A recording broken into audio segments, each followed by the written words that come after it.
हार की जीत। सुदर्शन जी की एक मर्मस्पर्शी कहानी है जो मनुष्य के भीतर छिपी उच्च संवेदनाओं और नैतिक मूल्यों को रेखांकित करती है। यह कहानी बाबा भारती नामक एक विरक्त साधु, उनके प्रिय घोड़े सुल्तान और इलाके की कुख्यात डाकू खड़क सिंह के इर्द गिर्द घूमती है। जहां एक ओर बाबा भारती के लिए उनका घोड़ा उनके जीवन का आधार और निस्वार्थ प्रेम का प्रतीक है, वहीं दूसरी ओर खड़क सिंह के लिए वह केवल शक्ति और अधिकार की वस्तु है। कहानी का मुख्य केंद्र वह क्षण है जब डाकू छल से घोड़ा छीन ले जाता है, लेकिन बाबा भारती का एक वाक्य इस घटना को किसी के सामने प्रकट न करना, अन्यथा लोग गरीबों पर विश्वास करना छोड़ देंगे, डाकू के पत्थर जैसे हृदय को झकझोर कर रख देता है। यह कहानी हमें सिखाती है कि भौतिक हार के सामने वैचारिक और नैतिक जीत कितनी बड़ी होती है। यह दर्शाती है कि समाज में विश्वास और मानवता की रक्षा करना व्यक्तिगत लाभ से कहीं अधिक महत्वपूर्ण है। अंततः एक डाकू का हृदय परिवर्तन यह सिद्ध कर देता है कि करुणा और महान विचार बड़े से बड़े अपराधी को भी देवता बनाने की शक्ति रखते हैं। जैसे माँ को अपने बेटे, साहूकार को अपने देनदार और किसान को अपने लहलहाते खेत देखकर जो आनंद आता है, वही आनंद बाबा भारती को अपना घोड़ा देखकर आता था।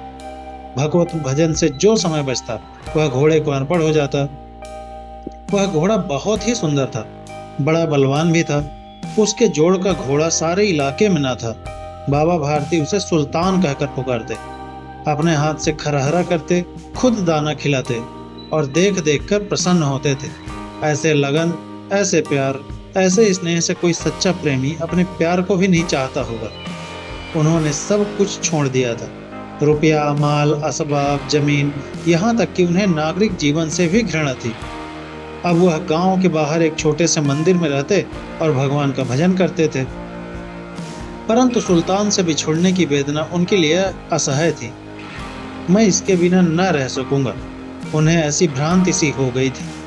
वे इसकी चाल पर लट्टू थे। कहते ऐसा चलता है जैसे मोर घन घटा को देखकर नाच रहा हो। गांव के लोग इस प्रेम को देखकर चकित थे। कभी कभी कनखियों से इशारे भी करते थे, परंतु बाबा भारती को इसकी परवाह न थी। जब तक संध्या समय सुल्तान पर चढ़कर 8-10 मील का चक्कर न लगा लेते, उन्हें चैन न आता। खड़क सिंह उस इलाके का प्रसिद्ध डाकू था। लोग उसका नाम सुनकर कांपते थे। होते होते सुल्तान की कीर्ति उसके कानों तक भी पहुंच गई। उसका हृदय उसे देखने के लिए अधीर हो उठा। वह एक दिन दोपहर के समय बाबा भारती के पास पहुंचा और नमस्कार करके बैठ गया। बाबा भारती ने पूछा, खड़क सिंह क्या हाल है? खड़क सिंह ने सिर झुकाकर उत्तर दिया, आपकी दया है महाराज। बाबा ने पूछा, इधर कैसे आ गए आज? सुल्तान की चाह खींच लाई, विचित्र जानवर है, देखोगे तो प्रसन्न हो जाओगे। मैंने भी बहुत प्रशंसा सुनी, उसकी चाल तुम्हारा मन मोह लेगी। कहते हैं कि देखने में बहुत सुंदर है। अरे क्या कहना उसका, जो एक बार उसे देख लेता है उसके हृदय पर उसकी छवि अंकित हो जाती है। बहुत दिनों से अभिलाषा थी, आज उपस्थित हो सका हूं देखने के लिए। बाबा और खड़क सिंह दोनों अस्तबल में पहुंचे। बाबा ने घोड़ा दिखाया घमंड से। खड़क सिंह ने घोड़ा देखा आश्चर्य से। उसने सैकड़ों घोड़े देखे थे, परंतु ऐसा बांका घोड़ा उसकी आंखों से कभी न गुजरा था। सोचने लगा, भाग्य की बात है, ऐसा घोड़ा खड़क सिंह के पास होना चाहिए। इस साधु को ऐसी चीजों से क्या लाभ? कुछ देर तक आश्चर्य से चुपचाप खड़ा रहा। इसके पश्चात हृदय में हलचल होने लगी। बालकों की सी अधीरता से बोला, बाबा जी इसकी चाल न देखी तो क्या?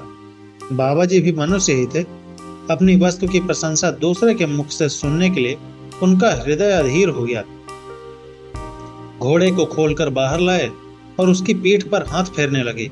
एकाएक उछक कर सवार हो गए। घोड़ा वायु की वेग से उड़ने लगा। उसकी चाल देखकर, उसकी गति देखकर खड़क सिंह के हृदय पर सांप लौट गया। वो डाकू था और जो वस्तु उसे पसंद आ जाए उस पर अपना अधिकार समझता था। उसके पास बाहुबल था और आदमी भी। जाते जाते उसने कहा, बाबा जी मैं ये घोड़ा आपके पास न रहने दूंगा। बाबा भारती डर गए। अब उन्हें रात को नींद न आती थी। सारी सारी रात अस्तबल की रखवाली में कट जाती। प्रति क्षण खड़ग सिंह का भय लगा रहा था, परंतु कई महीने बीत गए और वो न आया। यहाँ तक कि बाबा भारती कुछ लापरवाह हो गए और इस भय को स्वप्न की भय की भांति मिथ्या समझने लगे। शाम का समय था। बाबा भारती सुल्तान की पीठ पर सवार होकर घूमने जा रहे थे। इस समय उनकी आंखों में चमक थी, मुख पर प्रसन्नता।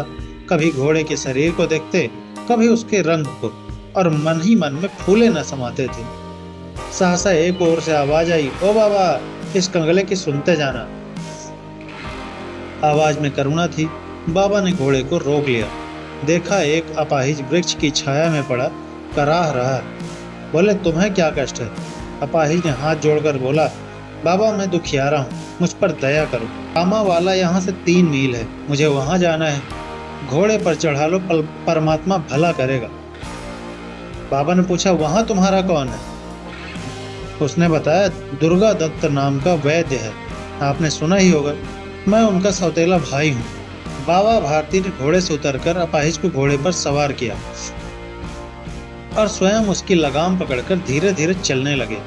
सहसा उन्हें एक झटका सा लगा और लगाम हाथ से छूट गई। उनके आश्चर्य का ठिकाना न रहा जब उन्होंने देखा कि अपाहिज घोड़े की पीठ पर तनकर बैठा है और घोड़े को दौड़ाए लिए जा रहा है। उनके मुख से भय, विस्मय और निराशा से मिली हुई चीख निकल गई। वह अपाहिज डाकू खड़ग सिंह था। बाबा भारती कुछ देर तक चुप रहे और कुछ समय पश्चात निश्चय करके बोले, पूरे बल से चिल्लाकर बोले, जरा ठहर जाओ। खड़ग सिंह ने यह आवाज सुनकर घोड़ा रोक लिया और उसकी गर्दन पर प्यार से हाथ फेरते हुए बोला, बाबा जी, ये घोड़ा अब तो मैं ना दूंगा, परंतु एक बात सुनते जाओ। खड़ग सिंह ठहर गया। बाबा भारती ने निकट जाकर उसकी ओर ऐसी आंखों से देखा जैसे बकरा कसाई को देखता है और बोला, यह घोड़ा तुम्हारा हो चुका है। मैं तुम्हें इससे वापस करने के लिए न बोलूंगा, परंतु खड़ग सिंह, मेरी एक प्रार्थना है, इसे अस्वीकार न करना, नहीं तो मेरा दिल टूट जाएगा। आज्ञा कीजिए बाबा जी, मैं आपका दास हूँ, केवल यह घोड़ा न दूंगा। अब घोड़े का नाम न लो, मैं तुमसे इस विषय में कुछ न कहूंगा। मेरी प्रार्थना केवल यह है कि यह घटना किसी के सामने प्रकट न करना। खड़ग सिंह का मुंह आश्चर्य से खुला रह गया। उसका विचार था कि घोड़े को लेकर यहाँ से भागना पड़ेगा, परंतु बाबा भारती ने स्वयं उसे कहा कि इस घटना किसी के सामने प्रकट न करना। इसका क्या प्रयोजन हो सकता है? खड़ग सिंह ने बहुत सोचा, बहुत सिर मारा, परंतु कुछ समझ न सका। हार कर उसने आंखें बाबा भारती के मुख पर गड़ा दी और पूछा, बाबा जी, इसमें आपको क्या डर है? सुनकर बाबा भारती ने बोला, लोगों को यदि इस घटना का पता लग गया तो किसी गरीब पर विश्वास न करेंगे। और यह कहते कहते उन्होंने सुल्तान की ओर से इस तरह मुंह मोड़ लिया जैसे उनका उससे कोई संबंध ही ना रहा हो। बाबा भारती चले गए, परंतु वो शब्द खड़ग सिंह के कानों में उसी प्रकार गूंजते रहे। सोचता था, कैसे ऊंचे विचार हैं, कैसा पवित्र भाव है। उन्हें इस घोड़े से प्रेम था। इसे देखकर उनका मुख फूल की नाई की भांति खिल जाता था। कहते थे, इसके बिना मैं रह न सकूंगा। इसकी रखवाली में वो कई रात सोए भी नहीं, भजन भक्ति न की, रखवाली करते रहे, परंतु आज उनके मुख पर दुख की रेखा तक न दिखाई पड़ी। उन्हें केवल यह ख्याल था कि कहीं लोग गरीबों पर विश्वास करना न छोड़ दें। उन्होंने अपनी निज की हानि को मनुष्यता की हानि पर न्यौछावर कर दिया। ऐसा मनुष्य मनुष्य नहीं, देवता है। रात्रि के अंधकार में खड़ग सिंह बाबा भारती के मंदिर पहुंचा। चारों ओर सन्नाटा था। आकाश पर तारे टिमटिमा रहे थे। थोड़ी दूर पर गांव के कुत्ते भौंक रहे थे। मंदिर के अंदर कोई शब्द सुनाई न दे रहा था।